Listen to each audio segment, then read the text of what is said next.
Hello mga palangga, for today's video kay naghinlo day ta diari og kinason. Kining kinason nga tong gihinluan mga palangga, upat ni siya ka klase na isaang kibol, liswe ug bungkawil. Kining kibol mga palangga kay dili naman kay ni siya hinluanan kay hamis naman ni siya balayan. Kini lang yung saang kay medyo hugaw gyud, kinahanglan jud nato obrasan. Ayaay ang dagat karon mga palangga mo nang medyo lalom ang tubig, unya amihan pod mo nang medyo balod-balod. Unya timing pod nga perting daghana sa gapnon nga nangaano diri sa bye-bye. Init na biya mga palangga, pero salamat kay wa gyud ning reklamo nga ako ang videographer ba. Na-upload na din ako ni nga video mga palangga, pero nakabutang man ko didto, your video has claimed by someone else. So ako na lang gi-delete kay kapoy kay ang pag-edit unya walay earnings, sayang ra gyud ang atong efforts. Nya diri mga palangga kay ako na lang gi-editan og balik nag voice over ko.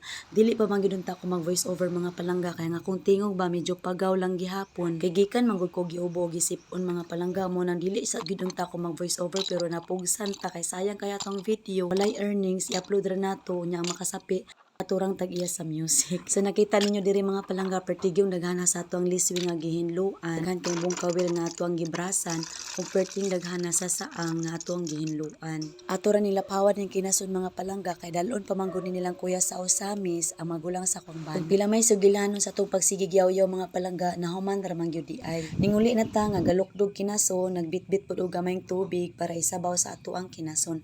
Diri mga palangga kuhag kaldero, buo liswe, bungkawil para itak-ang na sa kalayo. Unya ang teknik di ay no para dali ra mo gawas ang unod sa kinason nga dili na ta magbala og kuhi, ugasan daan og dagat, sabwan og dagat, itak-ang sa hinay-hinay nga kalayo.